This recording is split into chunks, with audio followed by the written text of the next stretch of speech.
Welcome back to Chords and Queens, the podcast dedicated to highlighting the work of women composers and musicians within classical music. And today I'm so excited to be joined by performer, conductor, and producer Shea Lolin and the incredibly talented flautist Fiona Sweeney. They are joining me today to talk about their new album Frisson, which is a body of work written for woodwind orchestra and is Shea's third recording with the principal woodwind players of the Czech Philharmonic. The album features a wonderful variation of different arrangements for woodwind orchestra, but the one we're going to be talking about today is the enigmatic Concertino by the French composer Cécile Chaminade, which is arranged for the orchestra and featuring the wonderful Fiona Sweeney. So welcome both. I was wondering if we could start with you, Shea, and could you give us a bit of background about this project and how it came to be?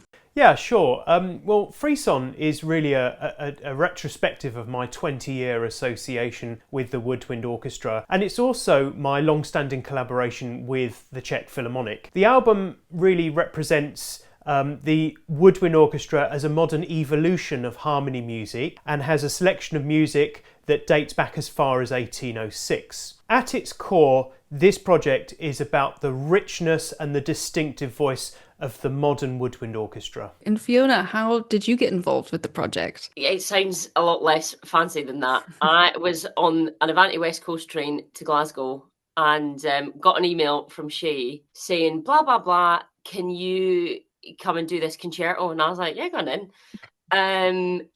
You know how when you get these emails, you kind of just like, oh yeah, okay. And you look at like the date in your diary and you're like, oh, okay, yeah, fine. Kind of didn't clock that it was actually in like 2 weeks. And I was like, oh, oops. That's like kind of soon. But I was like, oh, it's fine. It'll be fine. Whatever. Get those sight reading skills. Yeah, I was like, I've played it before. It'll be in there somewhere. It'll be fine. And then, that way I was kind of thinking, right, okay, if the recording's at 10, then I can go and I'll be done at 11 and then I'll go and do my students and then I can be back. I was kind of like, and then I thought, oh, hang on, let me just, this is so silly.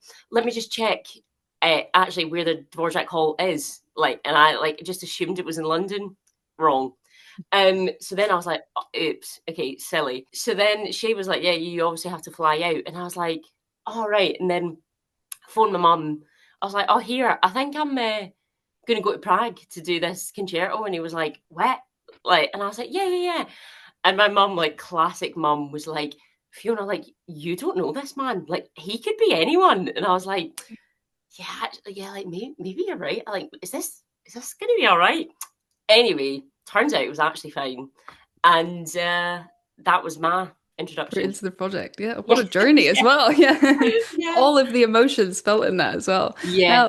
It was so exciting to see that this new classical recording was being released featuring a work by a woman composer. And considering the most recent study by Donne Music found that only 7.5% of works performed by major orchestras were by women, Shea is someone who wears a lot of hats. You're a performer, conductor, and producer. Do you put pressure on yourself to implement compositions from composers that are often underrepresented in classical music? That's a really interesting question. I think choosing underrepresented repertoire, it always involves a little bit of risk, but it's taking it step by step and thinking about everything really from the arrangement of the music to it being conducted and how it's going to be received by audiences as well. So I think it's important to choose music that speaks of my journey. If that happens to be underrepresented, then so be it. But I think it has to be music that I enjoy and something that speaks of me. But I think underrepresented, that's a really interesting figure that you mentioned there. That what was the figure? Was it 7.5% or something? Yeah, that's an incredible, figure. So just a bit of background for those that are listening and perhaps don't know the piece. The Concertino by Cécile Chaminade was written in 1902 and was originally written for flute and piano, but was later arranged by Cécile for flute and orchestra. So Shea and Fiona, my question for you both is, what drew you towards the Concertino and why did you feel like it belonged on the album? Well, it's a great piece of music and it's already well known by many wind players. It hardly needs any introduction. But I think it almost invited a new arrangement arrangement of it. I think that Chaminade's melodic writing is incredibly intimate, incredibly beautiful, and I just think that that translates so nicely for the Woodwind Orchestra. Fiona, it was an interesting one for you, wasn't it? Because obviously you've played the piece before in a different with piano. I don't think no, you have done it with orchestra also, and then of course I'm then bringing this new feel to it. How did you feel when you were playing this different arrangement? You know, I when you told me, you know, there was going to be saxophones in Chaminade, I was like, okay, okay. And actually, the arrangement is really good. So it honestly, I didn't feel it didn't really feel any different. Everything was exactly as I'd kind of imagined it. And obviously the players are like so amazing and so thoughtful in a way that they were really, just thoughtful when Well, they are exceptional musicians, aren't they? And every small request, every micro request that was asked of them, you know, was put into action very, very quickly. And so I think that, coupled with the, absolutely gorgeous acoustic in the Dvorak Hall in Prague, really made for something that was very rewarding. But I think it's interesting coming back to the rearrangement of it, not just the great performance, but I think it's the idea that it's rehearing a familiar work through this fresh lens is a good thing. 100%. And for Fiona, were you excited by the opportunity, or the new opportunity as well, to bring this piece to life again? Yeah, and I'd played it so many times. You know, you play it all the time, and I've been learning it from like quite young.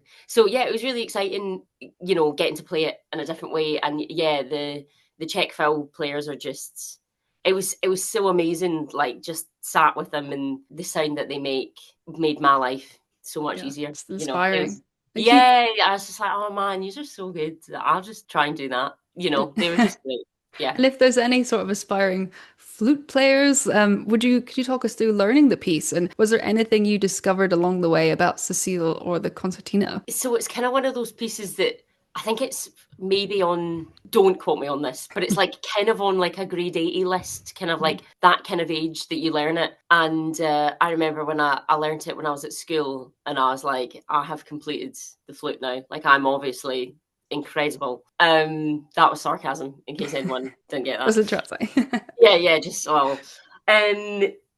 So I like been playing it, you know, and you play it in competitions and whatever. And so it was just really nice to play it as a enjoyment factor and not as like a competition or whatever, you know. And also, again, maybe this is embarrassing, but I also don't care. I didn't know that Chaminade was a ghetto until really genuinely like a few years ago, which I was like, oh, is that embarrassing? But then I was like, actually, so many people have played this piece and listened to it and loved it and whatever, and no one knew. And I think that's, again, just a thing of like, it's just all about the music, like, and that's the way it should be. Like, the music is great, and so lots of people like it, regardless of whether it's a female. Yeah, I have to say, as a person I champion women composers, but the mantra is always the music has to be good, because it has to be that at the beginning, doesn't it? And I think that labels and pigeonholing in music is a bit of a problem, not just with women composers, but I think these kind of labels do sometimes stick. And I think some of the pigeonholing and the gender identity of this piece may have negative connotations when it doesn't need to. It's just great music, isn't it? 100%. And that's kind of what you want an audience to listen to first, is listen to the music, and then, you know, you don't have to know what gender the composer is. I had no idea. Yeah, so, but I think that's such a universal experience. I did an interview a couple of weeks ago with a euphonium player who they were talking about playing a piece of music by a woman, but the conductor kept saying, I wonder what he was thinking when he was writing this piece. So it is an interesting, I guess it's that what's in our innate sort of selves that we're kind of thinking composer, maybe more of a masculine thing. But yeah, but this is a very popular work by Chaminade and in Chaminade's catalogue. So I was wondering, how does it feel to revisit it in this new context? I think arranging the piece invites the performers and the listeners to hear it anew in this recording. I think it strips away the tradition and it opens a door into Chaminade's world. What strikes me is just the sheer beauty of the melodic gift. The piece, Chaminade wrote in the old sort of French romantic verve, that French romantic style. And I think that it's steeped in that history. And so I think what we're doing is we're inviting people just to listen to that great French romantic verve, and to take on this special magic with Fiona as our narrator. Now, this is a podcast, obviously, that highlights the work of women in classical music, and Chaminade faced significant limitations as a woman composer. And so, this is a question for both of you, but how do you think that history still shapes the way her music is received today? We kind of chatted about this briefly before. You know, it's kind of that way of like, there's so many people and organizations and stuff that are so keen to have female composers and works performed by and blah blah blah, but then, like we were saying, you know, you go to concerts and there aren't any, and it's like, how can all of these people be trying to program this stuff and it's still not in concert halls or playlists or whatever, you know? And maybe I didn't answer the question entirely right. I'm not entirely sure what that has to do with Chaminade, but the point being is that everyone who can put forward a female composer should. And yeah, I suppose I just don't understand. I think you're absolutely right, Fiona, and I think that in the history of music, women composers have been treated really poorly if we look in the history books. So much so that some female composers actually had male pseudonyms so that they could publish their music under male names and did incredibly well with that music. So it comes back to the point about the pigeonholing, if you like. Chaminade herself was very successful in her own lifetime, but beyond that success, her music was kind of framed as being light or salon music. But I think those labels stick, and I think that that's a great shame, and often they're gendered, and I think that teachers and past generations, they do pass that through to younger people. But I think we're still unpicking some of these inherited assumptions about the seriousness and value of the music. But the bottom line is, Chaminade's music hasn't changed, has it? But I think our listening habits are starting to change, and I think that we're starting to level up what we're listening to, whether that's Chaminade or any other woman composer, leveling up and just saying this is good music. And do you think projects like this help expand how audiences think about the classical repertoire? I hope so. The woodwind orchestra is a different genre, and that in itself suffers a little bit from being pigeonholed, even down to, if we get a review, which section of the magazine? Does it go under orchestral or does it go under ensemble? You know, these sorts of questions. I think it's really just about listening to music anew, trying to perform it and record it as best as we can so it sounds at top quality. And I think it's also down to programming. I think that the programming of the album that we've just brought out has a really nice selection of music. It's got everything from 1806 through to, you know, the 21st century. So it's about programming and making sure there's a really nice balance there. And as we just had a gramophone review recently, and that review said that it sits at the heart of the programme, and that's absolutely it. That was my thinking, is that this concerto would sit at the beating heart of what we were doing with Frisson. And Shea as well, what advice would you give to people who want to programme more women into their concerts and recordings but don't know where to start? I think start with one piece. You don't have to start with a whole programme or a whole season of music by women composers. Look for works that already sit naturally alongside your programming. And I think use anniversaries or themes or the instrumentation as your entry points. But crucially, don't ever program apologetically. Choose music that speaks of you. And then Fiona, sort of similarly, sometimes performers really want to champion music by women composers, but can feel powerless when they're up against sort of larger institutional machines like orchestras or programming directors. Do you have any advice for navigating that? Yeah, I mean, I think do what you can. Like, I'm not ever probably going to be at the top of some organisation and being deciding who plays what, but I can do my bit. And I'm in a flute and piano duo with my brother-in-law, and so we are in charge of what we play. And we were just like, you know, I'm not just going to play. So we've got a concert next week. So we could have said, okay, I'll pick one female composer, tick, done. But I was like, no, because there's like 5 good pieces, so we've put them all in, you know, because we can. And then we put in like a we're playing Dutier. Okay, there's your piece that everyone knows and likes and whatever, another piece everyone knows and likes. Good. But then 9 times, and we've been playing together since 2022, I think. So yeah, a good couple of years now. And every concert we do, try and have female composers from the BAME community, composers from the queer community, everyone and anyone. And again, 9 times out of 10, people very rarely talk about the Prokofiev sonata that we played. They always talk about, oh my gosh, what was that? What was that? And then they write it down and what, and I think it just goes to show that, like, just play it. As long as you play it well. And like we've said, it's good music. There's so much good music out there. Just play it. And I do think you're right there, Fiona. And I think that levelling up is now, we're in a better position with levelling up, I think, in that people are listening to the quality of the music and not necessarily, what's the social status, what is the gender of that composer. So I think things are starting to change for the better. There's more work to do, of course, but I think you're right. I think people are interested in new music and just taking that as it is. Yeah, and I think also a little bit like,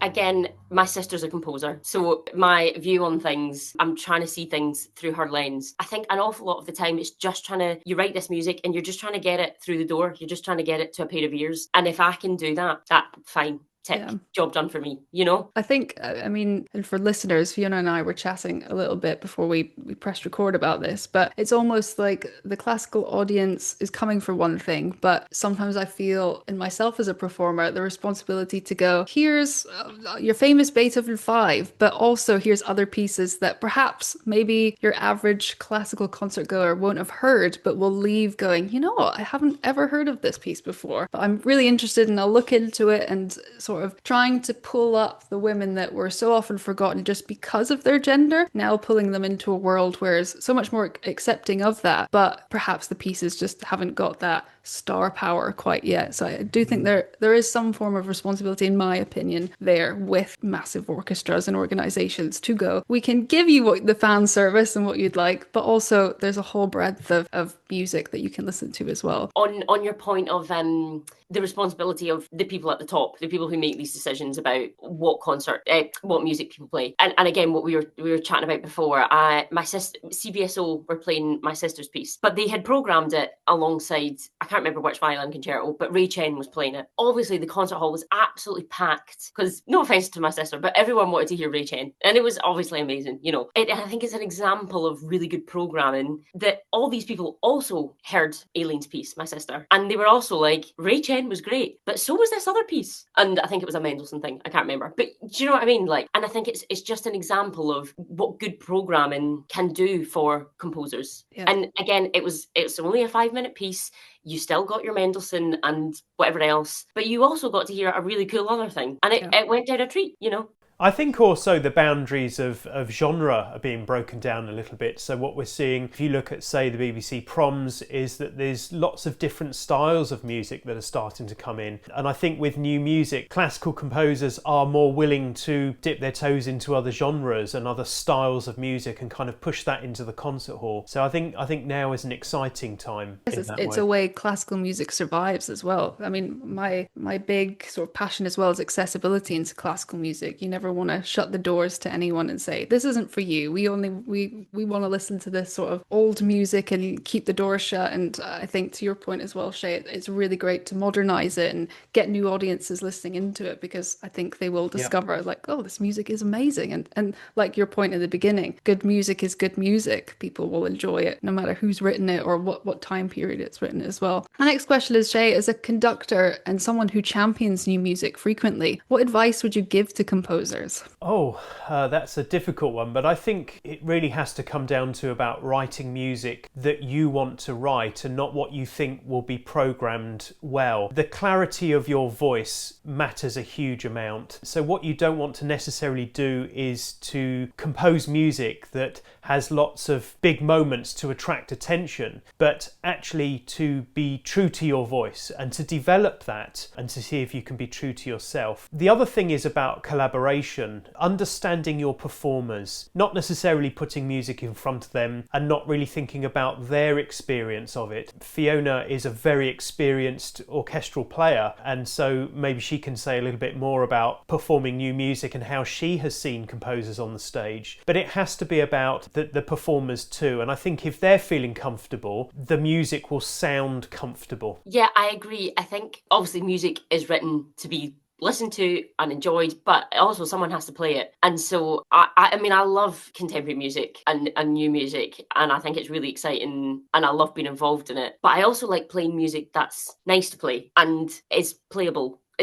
Without being rude, and sometimes you get notes and you're like, oh man, there's no way I can, and it's, you're supposed to play like 17 octaves above what you can actually play and whatever, like kind of again what we were saying. I love new music and when composers are there as well, but I also like music that is enjoyable to play and works well on the instrument and works well for the ensemble that you've got, whatever it is. I think it's fine to have music that really pushes the boundaries, and sometimes music that will really push to make audiences think about the art form. But even then, you do have to keep a close control on the musicians, because I know this as a conductor. If you lose control in the room, you've lost the concentration of the musicians. You aren't going to get to that end point. So even if the music is challenging to listen to, it might be challenging to play, challenging to conduct, but it's also thinking about how are we as a group of people going to get through this. And I think that the role of the composer interacting with those musicians and understanding their challenges is a good thing. And I think for composers, really understanding instruments and knowing actually that is a really tricky corner for the clarinet or the flute or the harp or a violin, and knowing how are you going to mitigate those circumstances. So it's about understanding psychology, understanding the instruments, so that you can get the best from it, even if it is challenging music. Yeah, I totally agree. And also, I'm talking loads about my sister, and it sounds like this is a podcast about her, but it's just because she is a female composer, so it seems fitting. But I was going to chat about it later on, she wrote a piece for the BBC Scottish Symphony, and it's an amazing piece. It's really cool. You should listen to it. We'll talk about it later. What's it called? It's called Views from the M9. Okay. Well, I brilliant wrote title, yeah. But and a great plug, Fiona. There you go. Yeah, you're welcome, Aileen. Anyway, but she wrote the piece and she sent me it and said, "Look, it's an on-the-day recording for a BBC Radio 3 thing, and they're doing a bunch of different composers. So I think my piece has got half an hour or whatever it is, And so I think you need to look at it. And I actually don't know the answer to this. When the composers are writing, do they know what the rehearsal schedule is? Do you have 3 days of rehearsals, or have you got 20 minutes and then you need to record it and that's it, done? And so I looked at it and I said to my sister, it's all totally playable. It's absolutely fine. Arguably, it's a bit tricky. Could I sight read it? Probably not, but they'll be, And she said, I think we'll only have X amount of time. And I was like, in that case, and she'd wrote some runs in the woodwinds, and they were kind of chromatic, but not really. And I was like, see if you just make that chromatic, it'll sound the same, but from the players, you can see a chromatic scale. Okay, tick, tick, tick. And as you're flicking through, you don't need to go, that's chromatic. Okay, done. And I think just those little things, know what time you've got. And if you can make little corners a wee bit easier, if it's an on the day hit and run, which often, again, I this is maybe not my place to say, but especially orchestras in the UK, they work so fast. And more often than not, you don't have 2 or 3 days of rehearsals. Or if you do have 2 and 3 days, you've got a chuckload of music to get through, So I think if it's possible to know what the rehearsal schedule is and then think about that. I think also some of the listeners to this podcast might be interested to know that the amount of recording time we had for the Chaminade Concertino was just 1 hour and 10 minutes. Yeah, that's insane. And it we was did the whole thing in 1 hour and 10 minutes. Yeah. Wow. Yeah, we did it at 9 a.m, which is actually 8 a.m. UK time. It is. So I was doing my warm up at 7, and I was like, "Well, I've never opened my flute case this early," and I haven't done it since. Always, when you're recording, everything is very, very tight, just because of the costs that are involved. I took the last take for this album with 20 seconds on the clock. That will give you an a good insight into how tight things are. But yeah, an hour and 10 minutes with all of the takes. And I might just say here now that Fiona was just one of the calmest soloists that I've ever worked with. It was an absolute joy. I was like a swan. I was panicking underneath, but on the surface, you wouldn't know. Just like, oh, so professional. But what I'm hearing from this is just such great advice as well. It's like, as a composer, stick to your own voice, but also the music will benefit from your collaboration with performers and conductors and will only help the piece grow. So kind of don't get too tied up about, I need to make this super complicated and edgy and cool and contemporary. It's like that collaboration is where you sort of hit flow state and will sound amazing. And this is my question to both of you. Do you think reorchestrating or reframing works by women composers can help audiences hear them differently or even introduce the works to new audiences? I think that's a really interesting question. I don't think rearranging or as you calling it, reframing a work, I don't think it needs to dilute it necessarily. It can actually amplify it in some cases. If you think of Mussorgsky's Pictures at an Exhibition, for example, if you ask people about that piece of music, they will only really know the Ravel orchestration of that. But of course, that started as a piece for piano. So in some cases, I think to reframe, as you call it, piece can amplify it. But I think it creates a new way to listen and to open up fresh conversations about the piece. For some listeners, this might be their first encounter with Chaminade. And I think that first encounter matters. But I think it's, for me, about championing also great wind music. I'm the chair of BASBWI, which is the Association of Wind Music in the UK, and I think that the recording introduces Chaminade to new audiences through wind music, but it highlights the expressive potential of the woodwind orchestra. And I think the response to it so far has been absolutely amazing. So just as of this weekend, when I've looked at the analytics, we're looking at 75,000 streams and views on social media of the album, which is absolutely incredible. But one thing I would like to pick up on, which I found quite interesting, is we were picked as Album of the Week on ABC Classic in Australia just this week. So every day they've been playing various tracks. And I thought that the way the music was presented there was quite different to what we are used to in the UK. I thought that the presenter was far more educational in the way that they were presenting the composers and the pieces. So I think it's about the context of the presentation as to how we shape the listener's experience. So I just found that interesting to hear that from a different continent. And Fiona as well, do you have any opinions on that as well, especially as a player of flute music? Is there any sort of other works for other instruments that you were like, wow, I wish someone would rearrange this and I could give it a go? You know, when you sent me the questions and I saw that question, you know, should we reframe it? My immediate answer was no. I was like, just women write good music, just play it. But actually, just hearing you chat, kind of Shea, what you were talking about at Pictures at an Exhibition, kind of hadn't thought about that. And actually, when you think about that, when someone says that piece, I just assume we're talking about the orchestral version, you know. And also, again, in saying that, I play loads of violin music. Actually, maybe my initial answer is maybe yes. But yeah, I think if it works on your instrument, why not? I think it's also, but it comes back to the question of, or the point that was raised earlier about the skill of the Czech Philharmonic, because anything can be done when you have skillful musicians. They don't have to be the Czech Philharmonic to pull that off. But if, for example, a wind ensemble is playing that sensitively, you're producing really good music. It doesn't matter what the medium is, but it's being able to play sensitively. And I think that's what really matters. Then you can bring out all of the colours and you can ask to bring out the nuances and the textures in whatever way you want. Yeah, and also, again, like we've said so many times, Chaminade is like, the Concertino is so well known and everyone's heard it so many times.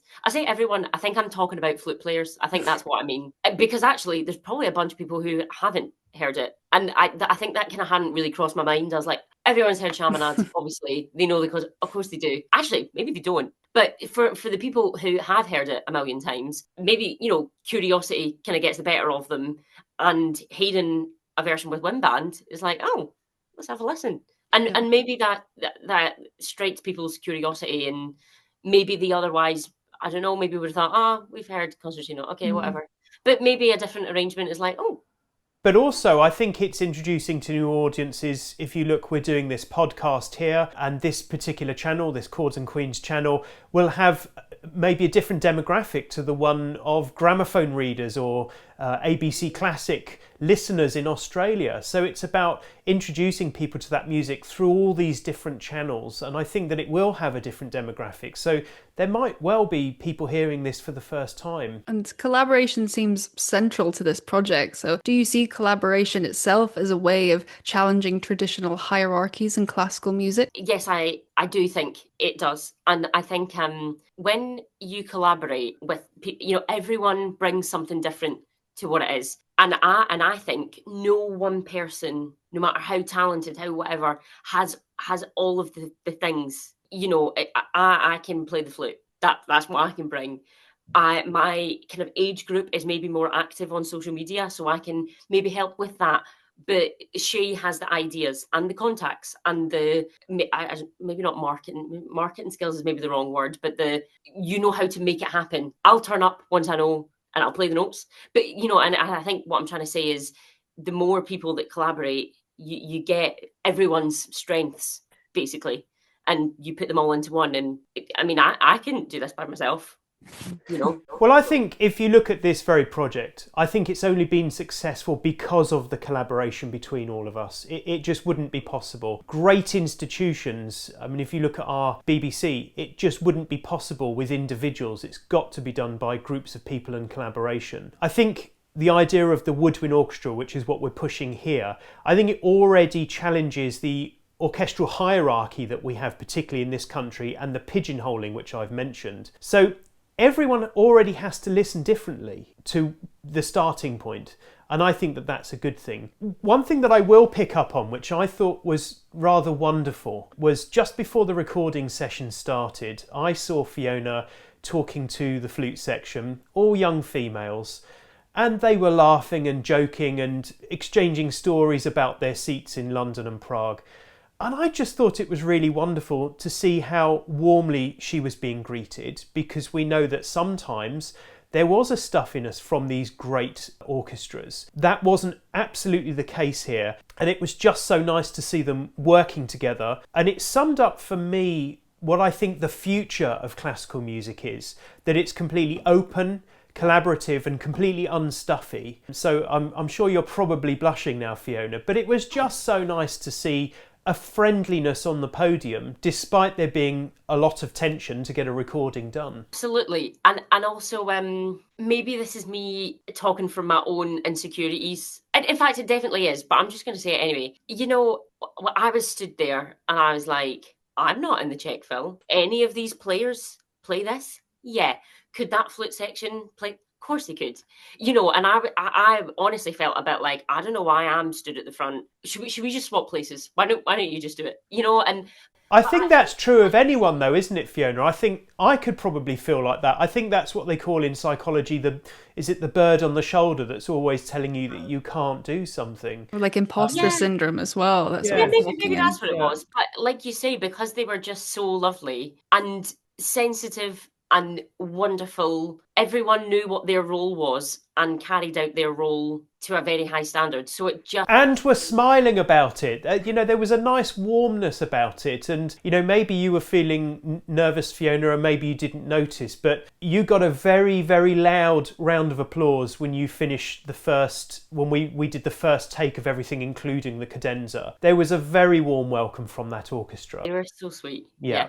And I think even afterwards, a few people, came up and we chatted. And even, look, my English isn't great. There were language barriers and whatever, but everyone just made such an effort to be so lovely. And it just makes such a difference when people are nice and also really good at what they do. You can be both, you know? I think you've turned this question into something that I wasn't really gunning for when I was writing it, but collaboration not only between sort of conductor and soloist, but also between the ensemble itself, but also as an audience member and listener as well, which I think you can really hear on this project, that sort of passion, the talent. And I think what's been amazing is your sort of description about how it all came about as well, just going that it was a positive environment. And sometimes I think for classical music to be accessible, it's sort of giving classical music a face sort of and going, you know what, it's okay if you play wrong notes and we're friendly here, and it's not a case of, you know, Yeah. I've been playing longer than you and you don't deserve this position, and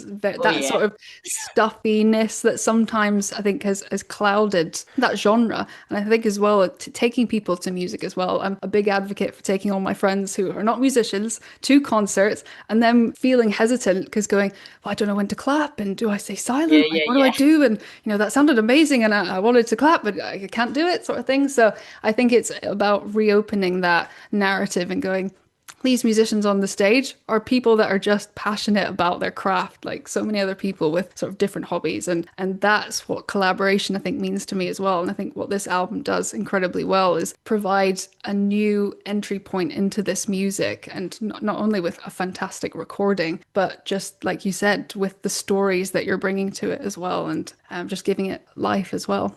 I think also, I mean, I've sat in the orchestra and played concertos, and you sit down, play your part, and leave, you know. But I think because with our wind orchestra, it wasn't huge. There wasn't a huge amount of people. There was for me, it actually really felt like chamber music. It felt like everyone's role was so important, no matter what it was, and so it felt, yeah, everyone was of equal importance. It wasn't us and them. We needed everyone, every single person who was sat there. We needed them, and it was, yeah. For me, it felt much more like chamber music than I'll stand, play my thing, and leave. Yeah, You know, that sort of coldness as well, which I personally I think you can hear. It sounds so warm and good. beautiful and bright. The project is incredible. And with that, my final question, I've started a playlist where each guest that I have on the podcast shares their favorite piece written by a woman. So I'd love to know, which piece would you add? Fiona, I think you should go first. I've got three. Nice. Yeah, don't worry, you're not the first. But I'm gonna say them all. So again, I think this podcast has turned into a huge plug for my sister, but I believe that you should all listen to it. So two pieces, orchestral pieces from my sister Aileen. The first one is Gliss. Gliss, and yeah, CBSO have done a really good recording of it on Spotify. But I think my favourite is her newest one, Views from the M9. And BBC Scottish Symphony did a great recording of it. I think that's on SoundCloud. But also, next week I'll be playing a piece by Amanda Harberg. She's an American composer. He's just, I think she lives in America. Anyway, we've like chatted on Instagram and stuff, and she's just so lovely. Yes. And her music is so cool. So next week we're going to play Feathers and Wax, but I also love Court Dances by Amanda Harberg, and they're both for flute and piano. Wonderful recommendations. Yeah, Shea, spotlight to you. If I had to pick one, it would be a very simple one, and it's the wonderful little Arabesque by Germaine Taillefer for clarinet and piano. It's something that I've played when I studied my undergraduate studies. It's beautiful, and although it was composed in the 1970s, it really belongs with 1920s Paris and of course that group Les Six. Just full of charm and all of that Paris and Les Six. Nostalgic feeling, that piece for me as well. Well, thank you again, Shea and Fiona, for your time today. It's been an absolute pleasure. You can find the album Frisson on all major streaming platforms, and I will link below the fantastic video recording of the Concertino featuring the Czech Philharmonic Wind Ensemble in the description below. And as always, thank you for listening to Chords and Queens, and I will see you again next week.